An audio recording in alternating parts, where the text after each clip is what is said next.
Hello student, today's topic is the decision maker. यानी कि जो डेमोक्रेसी होती है उसमें कौन डिसीजन लेता है, यानी कि निर्णय लेने की जो पावर होती है वो किसके पास होती है, इससे रिलेटेड आज हम डिस्कस करेंगे। So start today's topic. वो decided the issue this madam डम। इट मीन्स जो ये फैसला लिया गया, ये जो ज्ञापन जारी किया गया, वो फैसला किसका था। Clearly such a big decision could not have been taken by the person वो साइंड दैट डॉक्यूमेंट। जो कोई भी जो इस तरीके का जो बहुत बड़ा डिसीजन होता है, जो बहुत बड़ा निर्णय होता है, वो किसी एक व्यक्ति के द्वारा नहीं लिया जाता है कि केवल उस डॉक्यूमेंट पे जिसके साइन है, केवल इतना बड़ा डिसीजन उस व्यक्ति अकेले व्यक्ति के द्वारा डेमोक्रेसी में नहीं लिया जाता है। The officer was morally implementing the institution given by the minister of personal public governance and प्रेशनल्स।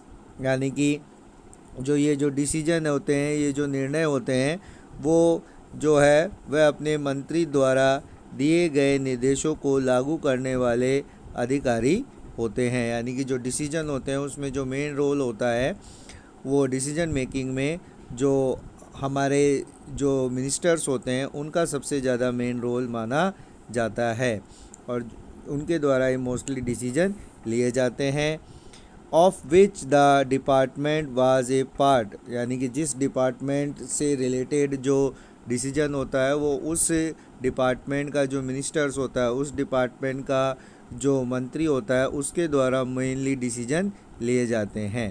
जैसे अगर एजुकेशन से रिलेटेड किसी भी तरीके का कोई डिसीजन होगा तो डिपार्टमेंट ऑफ एजुकेशन जो मिनिस्टर्स हैं उसके द्वारा मेनली वो डिसीजन लिया जाता है। We can guess that such a major decision would have involved other major functionary of our country। अगर हम देखें तो हम ये देखेंगे कि जो इतना बड़ा निर्णय है, जो मेजर डिसीजंस होते हैं, उसमें बहुत सारे अधिकारी यानी कि बहुत सारे जो फंक्शन यानी कि बहुत सारे लोग इसमें शामिल होते हैं इस डिसीजन को लेने में। You have already read in the previous class about some of them. इसमें से कुछ जो अधिकारी हैं, कुछ जो लोग हैं, उनके बारे में हम हमारी पहली जो किताबें हैं, जो लास्ट ईयर की जो क्लास की जो हम बुक्स हैं उसमें हमने पढ़ा है। Let us go over some of the main point the you cover then. और कुछ हम इस बात इन बिंदुओं पर अब हम एक बार फिर इन प्रमुख बिंदुओं पर सारी नज़र डालते हैं कि किस तरीके से डिसीजन लिए जाते हैं। हमें कुछ बिंदु हमें इनमें से पता हैं, जैसे president is the head of the state and is highest formal authority in the country. यानी कि जो भारत है, भारत में जो प्रेसिडेंट यानी कि जो राष्ट्रपति होते हैं वो मेन हेड होते हैं, यानी कि राष्ट्रीय अध्यक्ष के रूप में काम लेते हैं। और जो सबसे हाईएस्ट जो हमारे यहाँ पर जो भारत में सबसे बड़ा जो अधिकारी के रूप में माना जाता है वो प्रेसिडेंट को माना जाता है। इट मीन्स जो प्रेसिडेंट होता है उसके पास सबसे ज़्यादा ताकत होती है। जो डिसीजन मेकिंग में सबसे ज़्यादा जो कंट्रीब्यूशन होता है वो प्रेसिडेंट का माना जाता है। Second, prime minister is the head of the government and actually exercise all governmental powers. यानी कि हम देखते हैं जो प्रधानमंत्री होता है वो सरकार का जो वास्तविक प्रमुख के रूप में काम करता है और जितनी भी जो वास्तविक जो पावर्स होती है, जितनी भी जो शक्तियाँ होती हैं, जो सरकार की जो शक्तियाँ होती हैं, उनका यूज़ प्राइम मिनिस्टर यानी कि जो हमारे प्रधानमंत्री होते हैं उनके द्वारा ही किया जाता है। तो हम ये देखते हैं कि जो हमारे जो प्रेसिडेंट होते हैं, प्रेसिडेंट ओनली जो हम देखते हैं राष्ट्रीय अध्यक्ष के रूप में काम करते हैं, बट जो मेन पावर होती है, जो सारी पावर्स होती हैं, उनका जो यूज़ है वो हमारे जो प्राइम मिनिस्टर होते हैं उनके द्वारा ही सारे जो पावर्स होती हैं उनका यूज़ किया जाता है। He takes most of the decision in the cabinet meeting और जो प्राइम मिनिस्टर होते हैं, जो पीएम होते हैं, वो अपने जो मोस्टली जो डिसीजंस होते हैं, जितने भी जो निर्णय होते हैं, वो कैबिनेट की मीटिंग में करते हैं।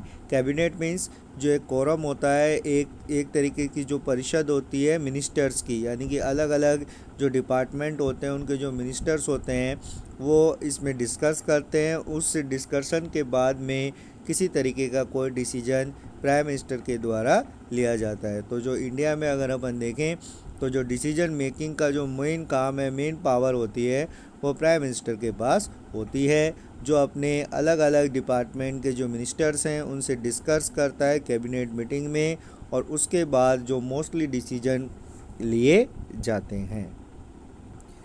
Parliament consist of the president and 2 houses, Lok Sabha and Rajya Sabha. जो भारत की जो संसद है, जिसे पार्लियामेंट के नाम से जाना जाता है, तो पार्लियामेंट जो भारत में जो संसद है उसका निर्माण प्रेसिडेंट यानी कि जो राष्ट्रपति और 2 हाउसेज, 2 जो सभाएं होती हैं, 2 सदन होते हैं, उनके द्वारा होता है। जो पहला सदन जिसे लोकसभा और दूसरा राज्यसभा जिसे राज्यसभा के नाम से जाना जाता है। लोकसभा में डायरेक्टली जो पब्लिक होती है उसके द्वारा वोटिंग होती है, जबकि राज्यसभा में जो स्टेट के रिप्रेजेंटेटिव्स होते हैं, स्टेट लेजिस्लेटिव असेंबली के जो रिप्रेजेंटेटिव होते हैं, उनके द्वारा वोटिंग की जाती है।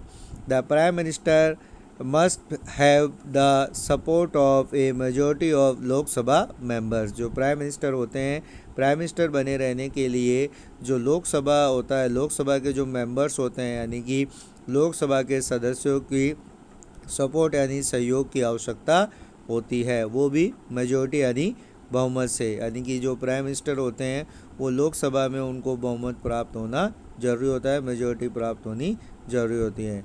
मेजॉरिटी का यहाँ पे सिंपल मेजॉरिटी से जो रिलेशन है, सिंपल मेजॉरिटी का मतलब होता है कि 50% + 1 जो सपोर्टर्स, जो total number of Lok Sabha members हैं उनका जो हाफ है, हाफ का जो सपोर्ट है वो प्राइम मिनिस्टर को होना चाहिए।